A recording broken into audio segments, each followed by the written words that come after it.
The film revolves around a couple on a boat in the open sea, and after drinking too much alcohol, the effect of the alcohol causes them to get lost. After some time, they notice a large island in the distance and decide to go down to try to get help, not knowing what awaits them. The woman decides to go ahead to try to find someone, while her boyfriend stays at the dock tying the boat. While walking through the forest, she finds a very suspicious facility surrounded by fences and barbed wire. Thinking that it is some kind of military facility, the girl begins to call for help, but when she does not receive a response, she decides to return to the forest and perhaps find shelter in the forest. In the midst of her search, the woman begins to hear strange sounds coming from the surrounding trees, and fearing that a fierce predator will catch her, she starts running in extreme terror. Feeling trapped, the young woman begins to call out to her boyfriend, who, unfortunately for her, is too far away to hear. Realizing that her partner will not be able to save her, the girl tries to escape again but is easily caught by mysterious creatures that drag her by her legs to their lair. Along the way, the woman tries to grab onto something and maybe escape, but the monster devours her fingers, and unable to resist, she simply gives up. In the distance, her boyfriend finally hears his partner's painful screams, but unfortunately, it is too late and there is nothing he can do to help him. Unaware of the dangers that await them, Matt and John, the two brothers who have the best relationship, fly in their plane to the same island, accompanied by their childhood friends Noah and Sarah, as well as Nikki, Matt's girlfriend. It turns out that before it became deserted, there were some residents, among them the brother's uncle. After many years without visiting the place, the group decides to spend a weekend in the abandoned house to enjoy it away from civilization. When they arrive, the two brothers go to the garage where the generator is located and take the opportunity to see if their uncle's old car is still running, and are surprised to discover that after many years of inactivity, the car is still running, even needing some repairs. Inside the house, Sarah and Noah are responsible for stocking up on supplies and preparing a special drink to celebrate the arrival, but since there is no electricity in the house, they have to wait for the brothers to turn on the generator before they can use the blender. Once Matt and John are done with the task, an excited Sarah turns on the blender, but she doesn't even have time to celebrate. A few seconds after they manage to turn on the device, the power suddenly goes out. Not knowing what happened, the two friends decide to check the fuses in the basement, which due to the lack of electricity, has become completely dark. Noah then uses his lighter to light up the environment, and while they explore the place they find a wine cellar with dozens of bottles of wine and decide to take them. After some more time exploring the place, the two friends manage to reach the fuse box, find the burned fuse, and start replacing it with a new one. After the power is reconnected, Sarah makes her drink and everyone starts getting drunk. After some swimming, the group goes to the porch of the house where they watch John practice shooting with his bow until a cute German Shepherd puppy comes out of the woods, making the friends fall in love with a lot of sweetness. In the middle of the night, when the drink they brought for the trip runs out, Noah goes to the kitchen to get one of the bottles of wine he found in the basement, and when he opens the door, the puppy goes with him. As the man opens the bottle, the previously cute puppy seems angry and starts growling at the man. When Noah returns to the living room and starts telling his friends what happened, the puppy runs out of the house through a hole in the building and heads into the woods. Because Sarah really loves the little animal, she decides to go out and look for it with John, who offers to help her. Using some flashlights, the two friends manage to find the puppy in the middle of the woods, but as they get closer, a full-grown dog jumps out of a bush on Sarah, knocking her to the ground. When John comes to help his friend, the angry animal bites the woman's leg for no apparent reason, and then runs into the woods with his puppy. Considering the possibility that the animal was infected with rabies, Matt and Nikki argue that they should return to the city the next day to begin treatment and prevent Sarah from getting sick. John says that medical care does not need to be immediate, so they can return after the weekend, but he leaves the decision in Sarah's hands, who believes that the attack was to protect the puppy and does not want to interrupt her friend's short vacation. She chooses to stay home until Monday. In the early morning hours, John wakes up to get a glass of water and finds Sarah visibly upset by the window. When he tries to talk to her, she does not respond and begins to approach him without saying a word, but as soon as she gets close to the man, she begins to kiss him so hard that it hurts him. With John complaining of pain, some triggers are activated in the girl's mind, and she finally regains consciousness, asking him to leave. The next morning, the group of friends are eating breakfast, and we can see that Sarah has a strangely voracious hunger, and she almost pierces Noah's hand with her fork when he tries to grab the last pancake. Once they're done with their meal, John goes shooting in the woods, and since they're bored, the other men decide to go with him while Nikki stays behind to accompany Sarah. In the middle of the woods, the men find no signs of other animals, and with nothing else to do, Noah breaks away from the group and sits on a tree trunk to clean his camera. While cleaning the lens, the man starts hearing growling sounds around him. Worried, he starts looking for the source of the noise and finds himself surrounded on all sides by several dogs. Trying to escape alive, the man runs through the woods until he stumbles upon a root and is found by his friends. As Noah tells them about the dogs, the friend of the woman the dogs had previously eaten appears behind them, completely covered in blood, and says that the dogs don't want anyone on the island, but the man doesn't even have time to explain why. As he speaks, a massive dog jumps on his chest, knocking him off the hill and eating him alive along with his group. The terrified trio ran towards the house, and as they got closer, they saw the girls who were in the water being chased by the animals as well. They ran to try to help them, and just as they were about to enter, one of the dogs managed to bite Nikki's leg and grabbed her by her pants.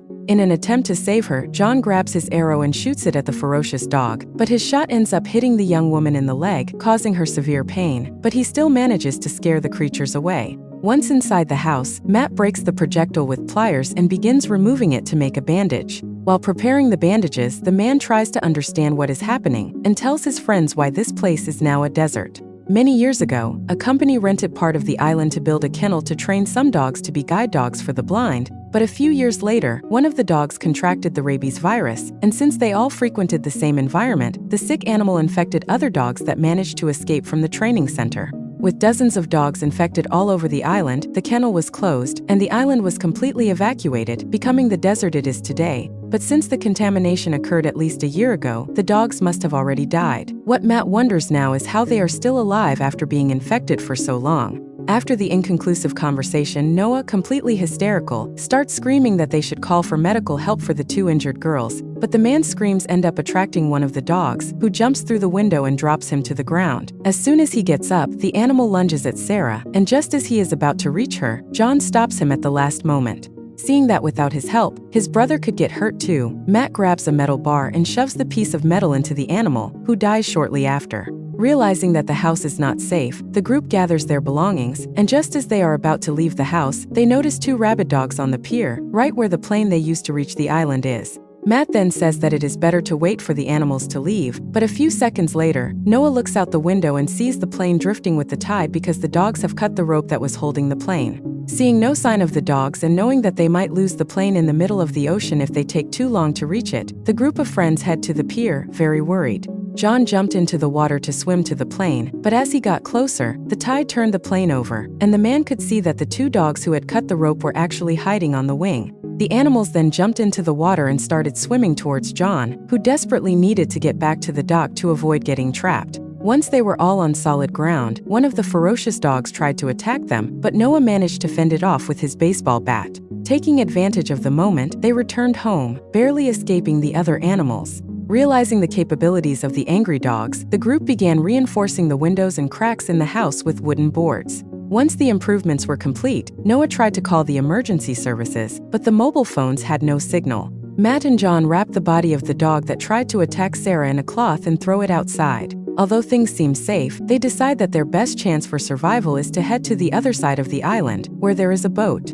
The strange man who was attacked on the hill must have gotten there somehow, and they assume that the car he used is right at the dock next to the old cabin. Furthermore, Matt argues that even if there is no way out, they might find some communications equipment in the facilities. With the plan in place, the men decide to head to the garage to try to get the old car started again. But when they get outside, the vicious dogs rush at the body the brothers have thrown out and start eating it. Seeing the pack of dogs outside, the trio returns inside and decides to come up with another plan. Matt plans to get to the garage via a rope connecting the two buildings, but for that, he needs the pulley that was on the rope hanging outside. The man then takes advantage of the monsters being distracted by their meal and runs to grab the item. Even as he tries to stay as stealthy as possible, one of the dogs spots him, but he manages to get back inside safely. Next, we see Matt attaching the pulley to the rope connected to the garage. Despite Nikki's injury, she convinces her friend that since she is lighter, she should check out the car.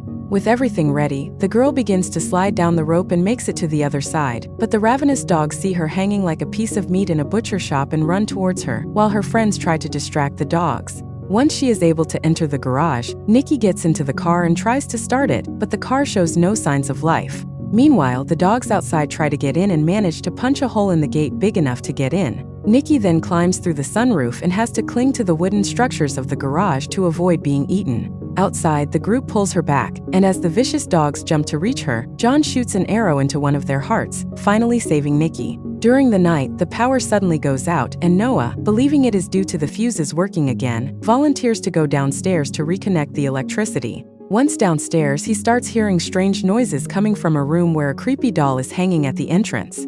As Noah approaches the source of the sound, one of the dogs jumps on his neck, ripping pieces of his throat, brutally crushing his windpipe and tearing out his jugular vein. Hearing all the commotion, Matt and John rush to the basement entrance but find their friend already dead. They then close the door on the dogs, but it doesn't help, as several dogs outside have gone on a rampage and started breaking the wooden reinforcements on the windows, thus managing to get into the house.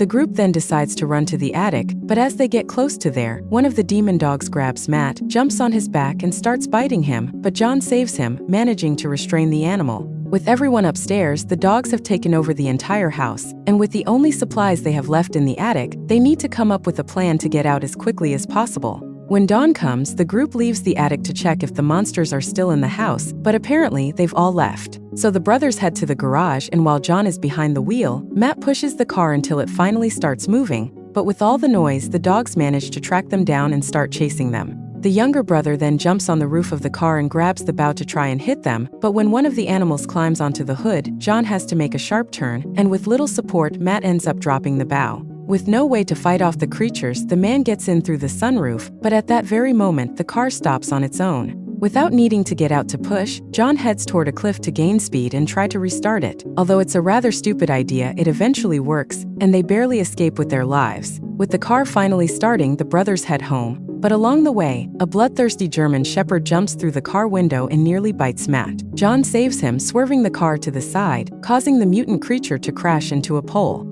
At home, Sarah has given up on trying to survive and refuses to flee with them. In an attempt to convince her to change her mind, John approaches her, but at that moment, one of the dogs appears in the room. Determined to avenge the infection, the girl asks him to escape out the window while she stays to fight the monster. Despite his reluctance, John ends up jumping out. At that moment, the dog jumps on Sarah's neck, but she manages to defend herself by putting her arm out in front of her. Knowing that she is unarmed, she will not be able to get the vicious dog out. The girl tries to throw it out the window but ends up falling with it onto a wooden stake, causing them both to die. Realizing that they cannot help their friend, who is already lifeless, the trio gets into a car and begins driving to the other side of the island as other hungry dogs appear, devouring the punctured corpses. When they reach the other side, the group decides to enter the facility to try to call for help over the radio. But as they explore, they discover that it is not a guide dog training house but a laboratory that has been genetically modifying animals into fighting machines. It turns out that the ferocious dogs never had rabies, they were just modified to the point where they became uncontrollable. The researchers realized that they had gone too far and decided to kill the animals, but since they had become so intelligent and strong, the mutated dogs managed to escape the facility. Realizing the danger they would be in if they decided to stay, the group of scientists simply abandoned the island and left the dogs there. This explains why they are so intelligent and also why there are no other animals on the island. They were all wiped out by the beasts. Regardless, once they reach the radio, Nikki sees through the window that the transmission tower cable has been disconnected, and John volunteers to reconnect the wires. He then leaves the building, and as he climbs up, he sees the couple's boat docked. When the man gives the signal, Nikki turns on the speakers to increase the radio's range, but when she presses the button, an electrical short occurs, causing a fire in the building's wiring and giving John a massive shock, causing him to fall from the top of the tower. Fortunately, he survives. However, as the fire spread all over the place, the dogs finally found them and managed to dig under the fence to attack John, who received several bites. Seeing that his brother needs help, Matt grabs his baseball bat and runs to help him fight off the animals. Inside, Nikki opens the valve of the gas cylinder and lets the dogs in. Sensing that there is enough liquid in the air to cause an explosion, she opens the door, allowing the gas to reach the flames, causing a fire that kills all the dogs inside. Outside, Matt and John are surrounded on all sides, and just when they think they have no chance of survival, Nikki shows up in her car and runs over the dogs. She survives the explosion by hiding right behind the door. With everyone in the car and knowing the location of the boat, the trio drives to the scene and pushes the car into the water as the vicious dogs approach. The group manages to get out of the sinking car and safely reach the dock. After getting on the boat, they escape the island, seeing the animals watching them from afar. The film ends when they are in the sea, where they are unfortunately surprised to find a vicious dog there with them.